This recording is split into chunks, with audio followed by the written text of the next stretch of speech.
Hi అండి, welcome to my channel. ఈరోజు నేను మీకు రసం ఎలా తయారు చేసుకోవాలో చూపిస్తాను. దీనికి ఒక పొడి ప్రిపేర్ చేసుకోవాలండి. అది చాలా బాగుంటుంది ఈ పొడి వేసుకుంటే రసము. పాతకాలంలో అమ్మమ్మ వాళ్ళు బాగా చేస్తుండే వాళ్ళు ఇలాగా. ఒకసారి ఇలా ట్రై చేయండి, చాలా బాగుంటుంది.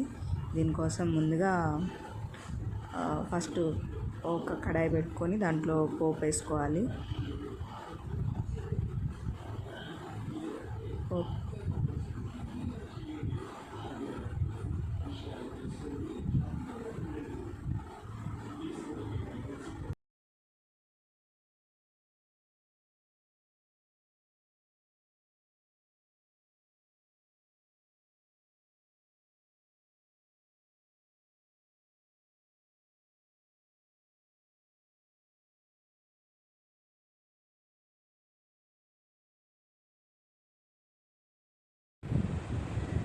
పోపు వేసుకున్న తర్వాత 2 పచ్చిమిర్చి చిలుకలుగా కట్ చేసి వేసుకోవాలి.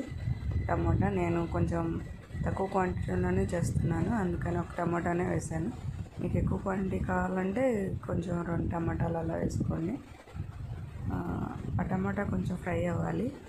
కొంచెం ఫ్రై అయితే 2 to 3 minutes ఆ టమాటాలోని గ్రేవీ అంతా వచ్చేస్తుంది. గ్రేవీ వచ్చే వరకు ఫ్రై చేయాలి.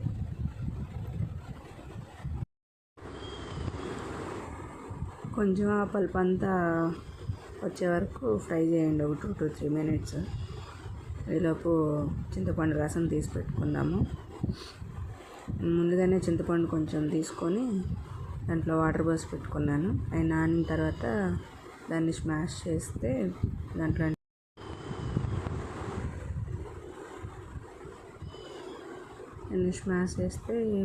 పల్ప్ వస్తుంది.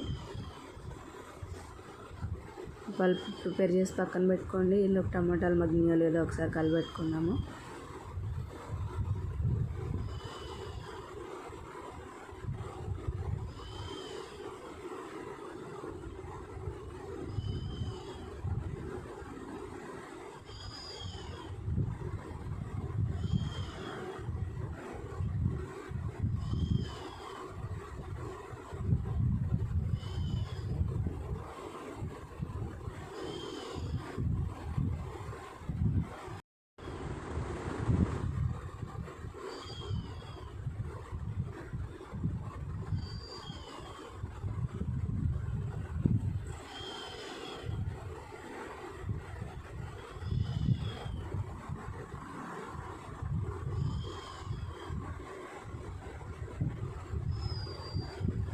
టమాటాలు బాగా మగ్గాయి.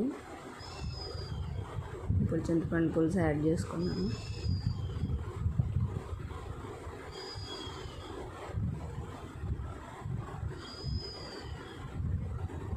చింతపండు పులుసు పోసుకున్న తర్వాత మీకు రసం ఎంత క్వాంటిటీ కావాలో అంత క్వాంటిటీలో చూసుకొని వాటర్ యాడ్ చేసుకోండి. నేను ఇద్దరు మనుషులకు సరిపోయేలాగా పోస్తున్నాను వాటర్. ఇద్దరికి వస్తే నేను చేసే క్వాంటిటీ. మీరు ఎంతమందికి కావాలంటే అంతమందికి ఇంకొంచెం ఎక్కువ క్వాంటిటీలో కావాలంటే ఇంకొంచెం ఎక్కువ అట్లా ట్రై చేసుకోవచ్చు.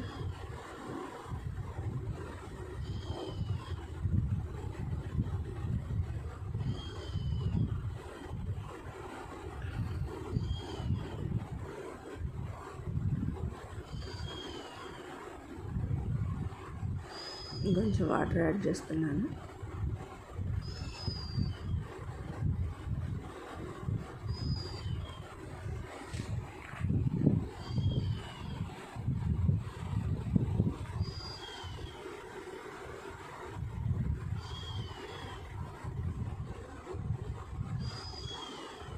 ఇప్పుడు దీంట్లో కొంచెం రుచికి సరిపడా సాల్ట్ చూసుకొని వేసుకోండి, మీరు తినేదాన్ని బట్టి. కొంచెం పసుపు,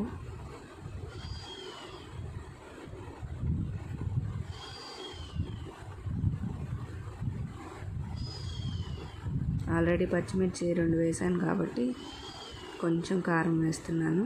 ఎక్కువ వేయట్లేదు, పిల్లలు తింటారండి. ఎక్కువ కారం వేస్తే మళ్ళీ పిల్లలు కారంగా ఉంటే తినలేరు. సో లైట్గా కారం వేసుకుంటే పిల్లలు కొంచెం కర్రీ ఎక్కువ తినడానికి యూజ్ అవుతుంది. ఇంట్లో చిన్నపిల్లలు ఉన్న వాళ్ళు కర్రీస్లో కొంచెం కారం తక్కువగా వేసుకోండి. పిల్లలు కర్రీ ఎక్కువ తినే ఛాన్స్ ఉంటుంది. కారం ఎక్కువ వేసామంటే వాళ్ళు మళ్ళీ కర్రీ లైట్గా తింటారు. సో కర్రీ ఎక్కువ క్వాంటిటీలో తింటే పోషకాలు లభిస్తాయంటారు కదా. సో అందుకోసమని కారం కొంచెం తగ్గించి వేసుకోండి, సరిపోతుంది. ఇప్పుడు ఇవి బాగా మరగనివ్వాలి. బాగా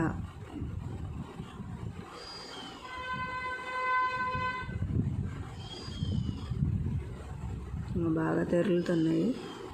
తెరిలేటప్పుడు ఈ పౌడర్ వేసుకోవాలి. ఈ పౌడర్ నేను క్లిప్ తీయడం మర్చిపోయాను. ఈ పౌడర్ ఎలా చేసుకోవాలనేది మళ్ళీ ఇంకోసారి సపరేట్ వీడియో చేసి పెడతాను. రసం పౌడర్ అండి.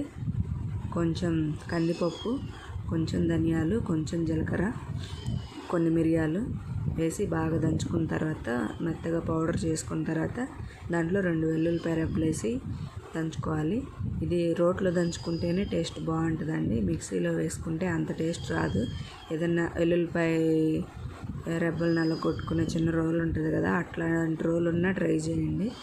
రోట్లో దంచితే వచ్చే టేస్ట్ మిక్సీలో వేస్తే రాదు. కావాలంటే మీరు ఒకసారి ట్రై చేసి చూడండి, చాలా బాగుంటుంది. ఇది అమ్మమ్మల వాళ్ళు చాలా బాగా చేసేవాళ్ళు ఇలాగా. మా హస్బెండ్ వాళ్ళ అమ్మమ్మ గారు చేస్తారు ఇలాగ రసము. చాలా బాగుంటుంది టేస్ట్. మేము ఇలాగే చేసుకుంటాము. మీరు కూడా ఒకసారి ఇలా ట్రై చేయండి, చాలా బాగుంటుంది.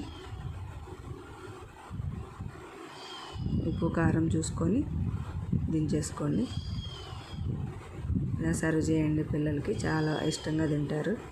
రసం అరగడానికి కూడా చాలా మంచిది అంటారు కదా. ఇలా చేసుకున్న రసం మీరు గ్లాసులో పోసుకొని కూడా తాగేయచ్చు, అంత టేస్టీగా ఉంటాయి. సో అదండి ఇవాళ వీడియో. ఈ వీడియో నచ్చినట్టయితే ఒక చిన్న లైక్ చేయండి. ఇలాంటి మరిన్ని వీడియోస్ కోసం మన ఛానల్ని సబ్స్క్రైబ్ చేయండి. థ్యాంక్ యూ ఫర్ వాచింగ్ అండి. Bye bye.